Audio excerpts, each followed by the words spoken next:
मी योगेश शिंदे, राहणार उमापूर। माझ्या लग्नासाठी आम्ही स्थळ बघत होतो, माझे मामा, माझा भाऊ।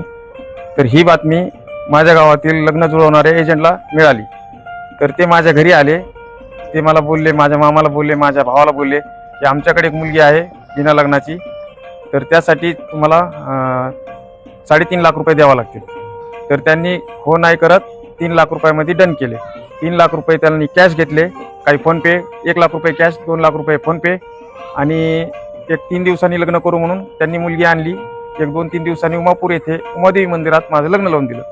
लग्न लावून दिल्याच्या नंतर काही दिवसांनी, 1 महिन्याभराने त्या मुलीची आई पण खोटी दाखवली, म्हणली आता मुलीच्या आईकडे जायचंय। नंतर त्यांनी खरी आई दाखवली, म्हणजे त्यांचं कुठलाही एकदम खोटा विश्वास, म्हणजे विश्वास कुठलाही ठेवण्यासारखं त्यांच्यावर नाहीये।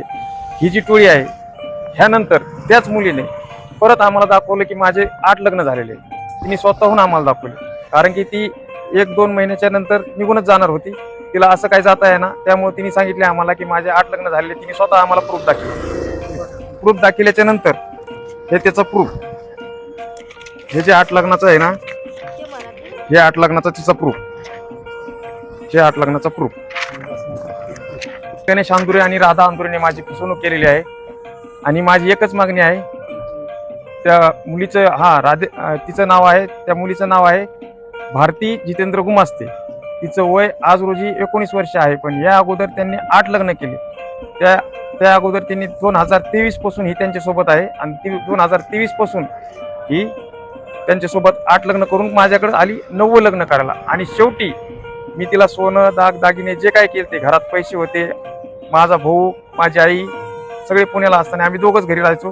तर ती शेवटी यांनी ओढून नेलं तिला, आणि माझ्या घरातले 80,000 रुपये रोख आणि जे काय सोनं, दागिने ते 6 ग्रॅम ते पूर्णपणे घेऊन गेले।